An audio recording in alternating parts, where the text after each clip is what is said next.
My name is Stephanie, and my topic was over COPD, chronic obstructive pulmonary disorder. It is the fourth leading cause of death in the world.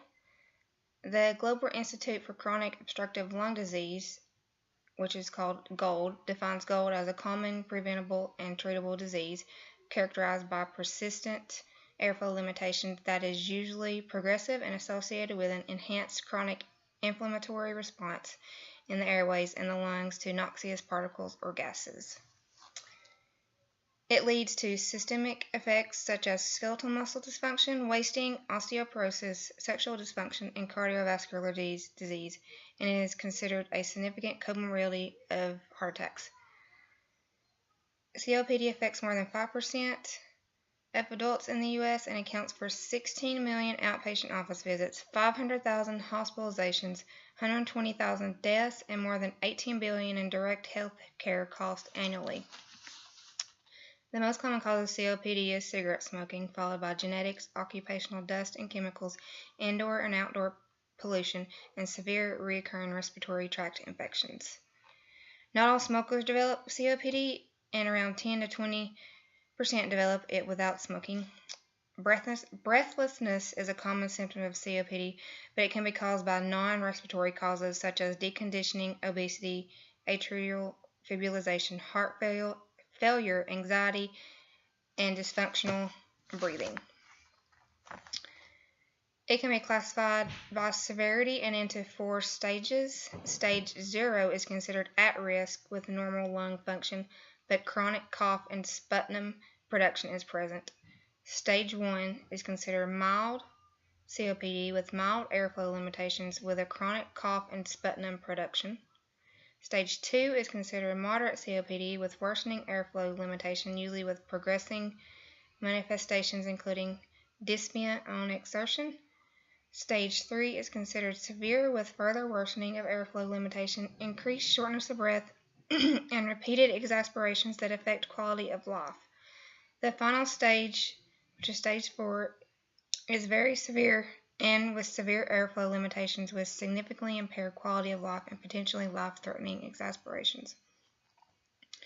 Smoking is definitely a primary risk factor for COPD, with 80 to 90% of it related to smoking and 10 to 20% related to occupational or other exposure to respiratory irritants, vapors, and fumes. Additional risk factors include the male sex, age of greater than or equal to 50, severe respiratory infections in childhood, asthma, alcohol consumption, airway hyperactivity, history of pulmonary TB, poor nutrition. Major clinical signs and symptoms include dyspnea, which is difficulty breathing, and patients report shortness of breath and gasping for air. Sputum, and patients may present with a tripod position when sitting, where they lean forward with their hands resting on their knees in order to relieve respiratory distress, and they could present with a barrel-shaped chest.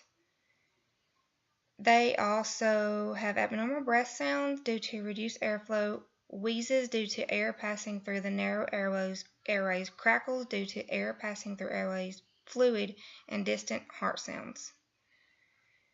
COPD patients tend to have a bluish tint to their skin and lips due to poor tissue perfusion.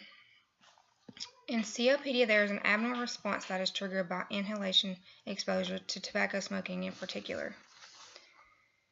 There are 3 histopathologic features of COPD, and they include emphysema, alterations of the airway, and alterations of the vasculature.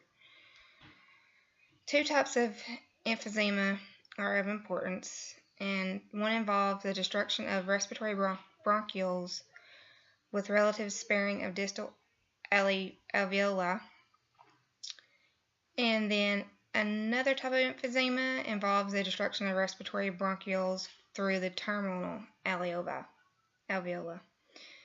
The pathologic alteration of the airways are important because this is central to the clinical symptoms of COPD.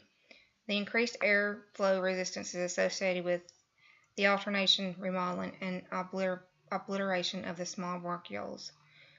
With the Alteration of the airways, it involves inflammation and fibrosis of terminal and respiratory bronchioles and reduction in terminal bronchioles. Changes in the airway epithelium can be found in larger airways and the smaller airways. And the last factor of alternation of the vasculature includes an initial thickening with smooth muscle proliferation and elastin collagen deposition and smooth muscle hyperplasia of the media. There are many major pathophysiologic changes that occur in COPD, including initial and late changes. Initial changes that can occur include mucus hypersecretion, ciliary dysfunction, and airflow limitation, and hyperinflation. Late changes that can occur include gas exchange abnormalities, respiratory acidosis, and hypoxia, pulmonary hypertension, cor pulmonale, and secondary polycythemia.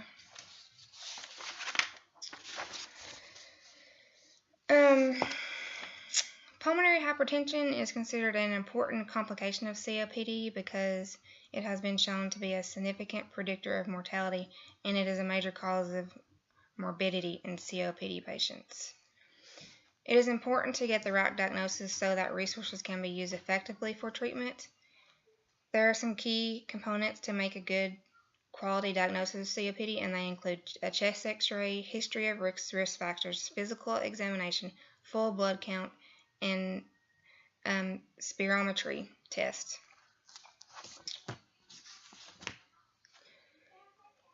COPD is finally confirmed with a supportive high-quality spirometry, which it must be reliable and reproducible. This spirometry will show decreased lung function and measures the forced vital capacity and the forced expiratory volume in 1 second. Treatment for COPD involves several different management methods, including pharmacological and non-drug treatment. The Global Initiative for Obstructive Lung Disease, GOLD, updated significant changes regarding the management of COPD, and they recommend focusing on non-drug interventions first, as they are often very effective and more cost-efficient than inhaled therapies. These include pulmonary rehabilitation, focused on diet, activity, relaxation, and managing breathlessness. Hydration is important in the diet to thin secretions. Breathing retraining that involves pulse lip breathing can be used to manage the breathlessness.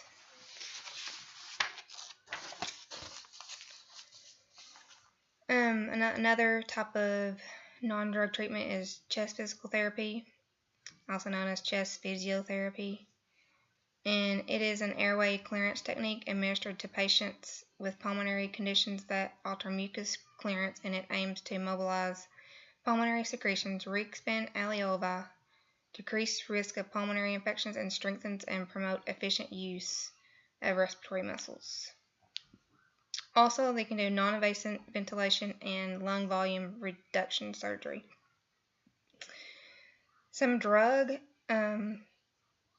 treatments include smoking, stop smoking, do drug therapy, because the use of nicotine replacement therapy is one of the most cost-effective interventions for people with COPD due to cigarette smoking. Other drug interventions include the use of oxygen, bronchodilators, glucocorticosteroids, antibiotics, and vaccinations. According to GOLD, one of the key aims of treatment is to reduce the risk of exacerbations as well as improving symptoms. Preventing exacerbations in people with mild COPD could reduce the risk of developing severe COPD.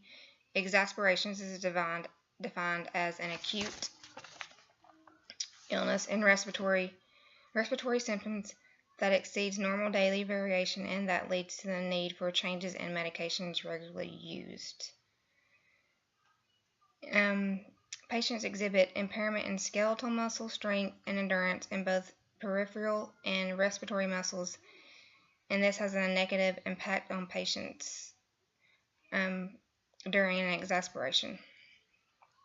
There's also marked physical impairment in global muscle strength due to inactivity and immobilization, especially in the elderly, and that depends on severity.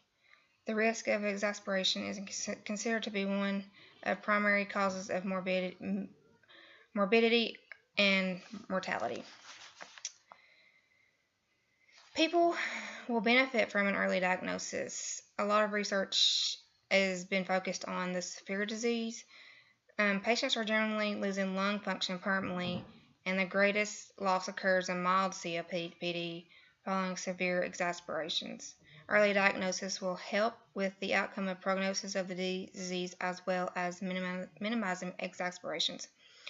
A key component to the outcome and prognosis of COPD is education, and that includes COPD pathophysiology, treatment risk and benefits, lifestyle changes, the importance of adherence to the prescribed treatment regimen, and individualized prognosis. Assessment of the patient family anxiety level and coping ability should also be assessed. Referral to local resources that include home services, smoking cessation programs, pulmonary rehab, support groups, education programs on COPD self-management that includes proper nutrition also helps with the outcome of COPD.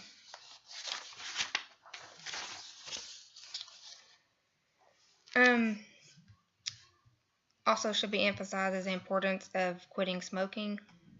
Recommended vaccinations against the flu and pneumonia to reduce the risk of exasperations and encourage adherence to the prescribed treatment regimen, and to seek medical attention for any new or worsening signs and symptoms.